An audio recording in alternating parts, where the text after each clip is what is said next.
구약성경 하박국서 3장 하박국서 3장 17절로부터 19절까지 우리 함께 봉독하겠습니다. 1305면에 있습니다.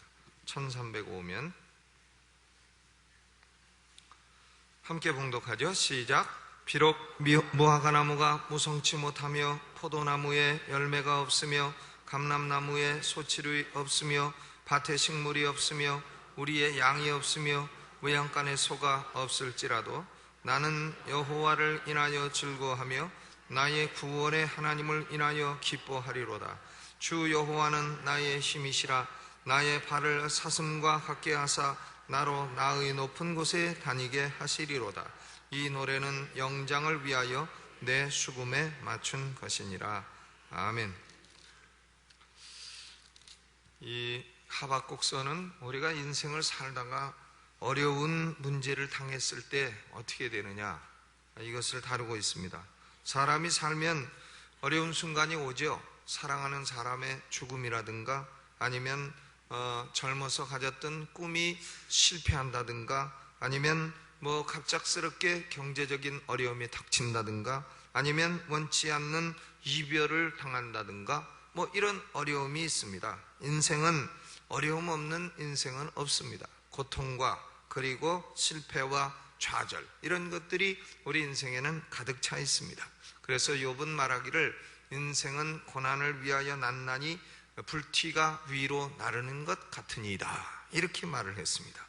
그러므로 우리가 예수 믿는 사람이나 안 믿는 사람이나 이런 고통과 혹은 실패와 혹은 어려움과 이런 것들을 피할 수는 없습니다. 그런데 문제는 이런 고통과 어려움이 올 때에 믿는 사람들은 어떻게 감당할 것인가, 그것이 바로 문제입니다. 오늘 이 하박국이라고 하는 선지자는 하박국, 성은 하씨고 이름은 박국인데 제가 성이 하씨면은 이름을 박국이라고 우리 아들을 질 건데, 그런데 하박국이죠. 무슨 나라 이름이 아니고요, 이게 사람 이름입니다.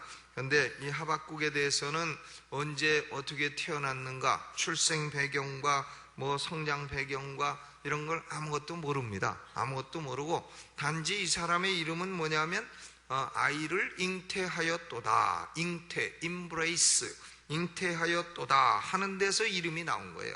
그러니까 뭔가 문제의식을 가지고, 문제의식을 잉태해서 문제의식을 가지고 문제에 해결해야 되는 그 답을 출생한 사람이라. 그래서 임브레이서, 하박국이라는 것은 뭔가 잉태하고 품은 사람이라. 사람은요, 문제의식이 좀 있어야 됩니다. 인생을 살면서 아무런 문제도 없는 사람은 아무런 생각도 없고 아무런 해결도 없고 문제의식이 좀 있어야 되죠. 이것이 내 인생의 문제구나, 이것이 이 사회의 문제구나, 이것이 문제구나. 문제의식이 좀 있어야 됩니다. 학생들이 논문을 쓰는 것도요, 논문이 뭐냐, 한 가지 문제의식을 가지고 그 문제를 풀어보고자 하는 글을 논문이라 합니다. 그런데 논문을 쓰는데 종말론 대연구, 국가발전 대연구, 이런 건 논문이 아니에요. 그건 백과사전이라 그러지 논문이 아닙니다. 한 가지 문제의식. 그런데 이 하박국이라는 사람은 문제의식을 가지고 있었어요. 이 하박국 선지자가 예언을 할 당시의 왕은 누구였냐면 요시야라는 왕이었어요. 요시야 왕은 할아버지도 나쁜 사람이고 아버지도 나쁜 사람이에요. 할아버지는 므낫세요. 이사야를 톱으로 켜 죽인 므낫세요. 그 아버지는 암몬이요. 아버지나 할아버지나 다 악한 왕인데 손자가 훌륭한 왕이 나왔습니다. 이 사람이 요시야인데요, 요시야가 8살 때 왕이 됐습니다. 그런데 요시야는 20살 때에 가만 보니까 유다 예루살렘이 너무 우상을 많이 섬긴다 해서 20살 때 딱 결심하고 바알신 아세라 목상을 탁 찍어서 유다 예루살렘에서 신상을 없애버렸습니다. 그리고는 26살 때에 성전을 수리를 해야 되겠다 해서 사람들이 낸 헌금을 가지고 성전을 수리했습니다. 수리를 하다가 율법책을 발견했어요. 그 율법책이 신명기죠. 신명기를 가만히 읽다 보니까 우리가 이렇게 우상 숭배를 했으니 하나님의 진노가 임하겠구나. 신명기 모세오경, 모세가 시내 산에서 하나님과 맺은 언약은 딴 거 아니죠.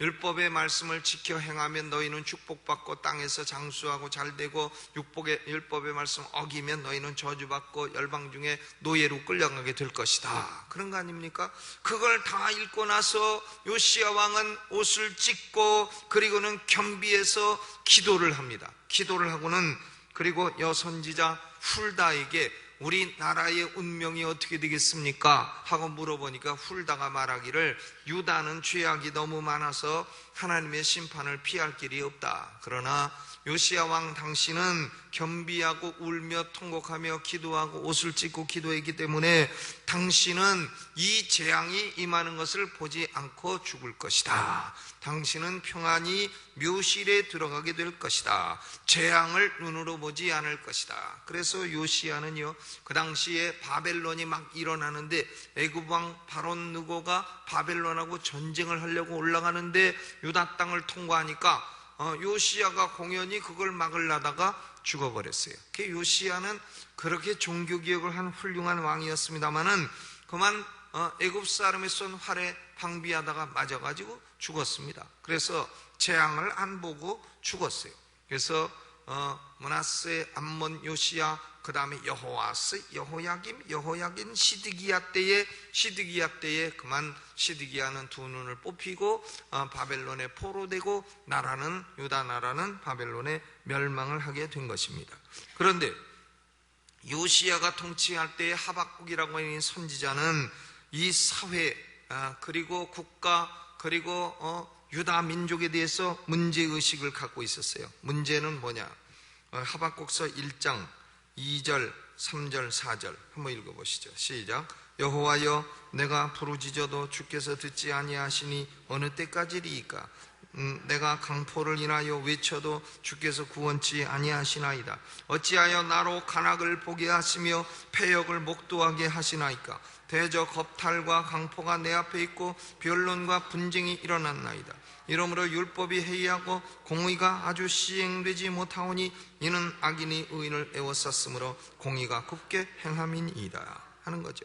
유다 나라의 바이올런스, 폭력이 여기저기서 난무하고 조폭들이 지배하고 폭력이 난무하고 국가는 모든 의견이 갈라져서 서로 싸우고 국력이 낭비되고 사람들이 갈리워 있고 무슨 당 다 갈리어서 싸우고, 그럼에도 불구하고 법은 제대로 시행이 안 되고 판사들은 다 뇌물받아서 엉터리로 재판하고 공의가 굽고, 그러니까 하박국이 질문을 가진 거예요. 하나님, 이렇게 악이 많고 한데 하나님은 왜 조용하시고 아무 일도 안 하십니까?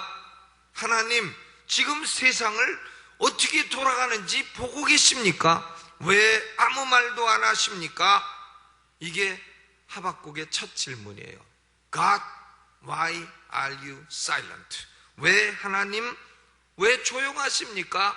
왜 아무 일도 안 하십니까? 그러니까 하나님이 1장 5절로부터 대답하시는 거예요. 야, 내가 일하고 있다. 내가 너희의 악을 벌하기 위해서 바벨론 사람을 일으킨다. 갈대아 사람을 일으켜서 나라 이름으로는 바벨론, 언어 이름으로는 갈대아, 똑같은 나라죠. 갈대아 사람을 일으켜서 너희를 심판할 것이다. 내가 놀고 있는 줄 아냐? 일한다. 여러분, 하나님에게 하나님 놀고 계십니까? 이렇게 질문하면 하나님은 나 일하고 있다, 이렇게 대답하십니다. 하나님 놀고 계시지 않으신 줄로 믿으시기를 주의 이름으로 축원합니다. 내가 일하고 있다. 내가 지금 바벨론 사람 일으키고 있다. 너희의 죄에 대해서 심판할 거다. 그러니까 하박국이 또 질문합니다. 하나님, 우리는 그래도 아무리 악해도 하나님 백성인데 저 바벨론 사람도 우리보다 더 악한 놈들인데 더 악한 사람을 일으켜서 의인을 삼키게 하십니까? 13절이 그거죠. 1장 13절. 악인이 자기보다 의로운 사람을 삼키되 잠잠하시니까. 17절, 그가 그물을 떨고는 연하여 늘 열국을 살육함이 옳으니까. 하나님, 바벨론은 우리보다 더 악인인데, 아니 우리가 악한 걸 벌 주시는데 그래 더 악인을 데려다가 우리를 치셔갖고 벌을 주십니까? 그것이 가하십니까? 그러니까 하나님이 그리고는 그 질문을 하고 2장 1절에 내가 내 파수하는 곳에 서며 성루에서 서리라. 그가 내게 무엇이라 말씀하실는지 기다리고 바라보며 나의 질문에 대하여 어떻게 대답하실는지 보리라. 기다리고 바라보며 보리라. 그리하였더니 하나님이 뭐라고 대답하시냐면 3절에 이 묵시는 정한 때가 있나니 그 종말이 속히 이르겠고 결코 거짓되지 아니하리라. 비록 더딜지라도 기다리라. 지체되니 아니하고 정령 응하리라. 하나님의 대답은 그거예요. 야, 내가 바벨론을 써서 너희를 벌주지만 바벨론이 너희보다 더 악한 놈들은 맞기는 맞다. 그런데 바벨론을 통해서 내가 하려고 하는 일을 이루면 바벨론도 내가 멸할 것이니라. 바벨론도 내가 벌줄 것이니라. 그러니까 유다 백성이 죄악을 범하니까 바벨론 통해서 벌을 주고, 그리고 바벨론도 벌한다. 나 하나님이 놀고 있지 않느니라. 이것을 지금 하박국서가 말하고 있는 것입니다. 그러므로 하나님은 2장에 말씀하시죠. 2장 4절 하나님의 말씀은 세 가지예요. 2장 4절 읽어보죠. 시작. 보라, 그의 마음은 교만하며 그의 속에서 정직하지 못하니라. 그러나 의인은 믿음으로 말미암아 살리라. 바벨론 사람들은 교만하고 정직하지 못하지만 그러나 너희는 의인이니 믿음으로 살아라.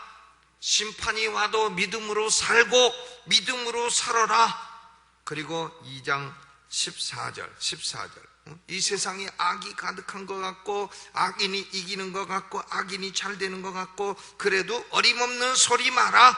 2장 14절 읽어보죠. 시작. 대저 물이 바다를 덮음같이 여호와의 영광을 인정하는 것이 세상에 가득하리라. 악한 자들이 사람을 죽이고 일을 취하고 또 술을 먹고 방탕하고 타락하고 우상숭배하고 그리고 잘 되는 것 같아도 어림도 없는 소리 마라. 세상은 하나님의 영광으로 가득 찬 날이 올 것이다. 아멘. 악인이 결코 성공하지 못한다는 거죠. 그리고 2장 20절 오직 여호와는 그 성전에 계시니 온 천하는 그 앞에서 잠잠할지니라. 내가 놀고 있는 줄 아냐? 내가 성전에서 일하고 있느니라. 그러므로 내가 논다고 너희 떠들지 마라. 잠잠할지니라. 여호와는 성전에 계셔서 일하고 계시니라 하는 거예요. 그래서 하박국서 3장에서 하박국이 아이고 하나님 이제 알았습니다. 하나님이 놀고 계시지 아니하며 하나님이 하나님의 백성의 죄악을 징계하시되 또 징계하는 악한 자들도 벌 주시는 하나님이십니다. 그러므로 내가 이런 주에 대한 소문을 듣고 놀랐나이다. 3장 2절 여호와여 내가 주께 대한 이런 소문을 듣고 놀랐나이다. 여호와여 주는 주의 일을 이 수년 내에 부응케 하옵소서. 이 수년 내에 나타내시옵소서. 진노 중에라도 긍휼을 잊지 마옵소서. 하나님 일하고 계시는 거 알았습니다. 하나님 앞으로도 계속 일하시되 우리는 조금 봐주시오. 우리는 조금 봐주시고 긍휼을 베풀어 주십시오. 우리가 주의 백성이 아닙니까? 하나님 벌을 주셔도 아주 싹 죽이지 마시고 하나님 우리에게는 긍휼을 좀 베풀어 주시옵소서. 그리고 하나님은 과거에도 악한 자를 벌하셨듯이 앞으로도 악한 자를 벌하시는 능력의 하나님이신 줄로 믿습니다. 그거죠. 하박국서 3장의 내용이 그거예요. 하나님은 과거에도 악한 자를 벌 주셨고 지금도 그럴 거고 앞으로도 벌 주실 겁니다. 그러므로 16절 내가 들었으므로 내 창자가 흔들렸고 그 목소리로 인하여 내 입술이 떨렸도다. 무리가 우리를 치러 오는 환난 날을 내가 기다림으로 내 뼈에 썩이는 것이 들어왔으며 내 몸은 내 처소에서 떨리는도다. 하박국은 유다 백성의 죄악이 만연하여 하나님이 바벨론을 통해 징계하신다는 그 소식을 듣고 떨며 환난 날이 앞으로 온다는 것을 듣고 떨었습니다. 그러나 17절로 19절은 이런 중에도 믿음의 사람, 의인의 사람들은 어떻게 살아야 되느냐 하는 걸 말씀하는 겁니다. 17절 같이 읽어보죠. 시작. 비록 무화과 나무가 무성치 못하며 포도나무에 열매가 없으며 감람나무에 소출이 없으며 밭에 식물이 없으며 우리의 양이 없으며 외양간에 소가 없을지라도, 우리는 바로 요 신앙, 무슨 신앙이냐면 찌라도 신앙. 무슨 신앙이라고요? 찌라도 신앙. 비록 찌라도 신앙. 사람이 무화과 농사 지으면 잘 풍성하기를 원하고 포도나무 열매 맺기 원하고 감람나무 소출나기 원하고 밭에 식물 나기 원하고 그리고 우리의 양과 소가 가득하기를 원하지만 비록 그렇게 되지 아니할지라도, 내가 원하는 대로 모든 것이 착착 진행되지 아니할지라도예요. 그래도 나는 여호와를 인하여 즐거워하며 나의 구원의 하나님을 인하여 기뻐하리로다. 하나님은 언제나 구원의 하나님이십니다. 하나님은 우리의 힘이십니다. 19절 주 여호와는 나의 힘이시라. 나의 발을 사슴과 같게 하사 나로 나의 높은 곳에 다니게 하시리로다. 우리 발을 사슴처럼 되어 높은 곳을 다니게 하실 줄로 믿습니다. 한번 주먹 딱 내고 해보시죠. 여호와는 나의 힘이시다. 하나님은 나의 구원이시다. 나는 사슴처럼 될 것이다. 아멘. 그러게 될 줄로 믿으십니까? 야, 너는 외양간에 소도 한 마리 없는 게 무슨 사슴 좋아하네. 그럴 수도 있죠. 그러나 우리는 그럴지라도 여호와는 나의 구원이시며 나의 힘이시며 나로 사슴처럼 높은 곳에 다니게 하시리로다. 이런 믿음을 가지고 살아야 될 줄로 믿습니다. 여러분, 우리가 살다 보면 참 신앙의 의문도 많이 생기고, 왜 하나님은 내게 이렇게 하실까? 왜 하나님은 이렇게 하실까? 의문, 하나님 과연 살아계신가? 하나님 과연 일하시는가? 의문도 생기고 그럴 겁니다. 그런데요, 의문이 있으면 그걸 가지고 없는 것처럼 하지 말고 정직하게 하나님께 아뢰야 돼요. 하나님, 나는 이런 문제의식을 갖고 있습니다. 내가 지금 내 마음속에 이런 의문이 있습니다. 하나님, 이 의문에 대한 답을 주십시오. 그리고는 기도와 말씀의 묵상으로 기다리고 기다리며 또 바라고 하면 하나님이 답을 주실 줄로 믿습니다. 답을 주시고 말씀을 하시면 기도하고 순종하면 되는 거예요. 그 답은 무슨 형태로 오든지 간에 다 의인은 믿음으로 말미암아 살리라. 의인은 믿음으로 사는 거다. 현상이 아무리 어려워지더라도 의인은 믿음으로 사는 것이다. 그러므로 비록지라도 네가 원하는 대로 모든 것이 다 안 흘러갈지라도 하나님은 구원의 하나님이시고, 하나님은 지금도 일하는 하나님이시고, 하나님은 힘의 하나님이시고 나의 힘이 되어주시고 나를 사슴처럼 높은 곳에 다니게 하실 것이다. 이걸 믿으시고 믿음으로 승리하시기를 주님의 이름으로 축원합니다. 주님의 이름으로 축원합니다. 어려움과 안 겪는 인생이 어디 있겠으며 문제가 없는 인생이 어디 있겠어요. 그러나 하나님은 여전히 살아계시고, 하나님은 여전히 성전에 계시며, 하나님은 여전히 우리를 사랑하시고, 하나님은 여전히 우리의 구원의 하나님이시고, 하나님은 여전히 우리의 능력이시고, 하나님은 여전히 우리를 도우시는 하나님이신 줄로 믿으시고 하나님의 구원과 능력을 체험케 되시기를 주의 이름으로 축원합니다.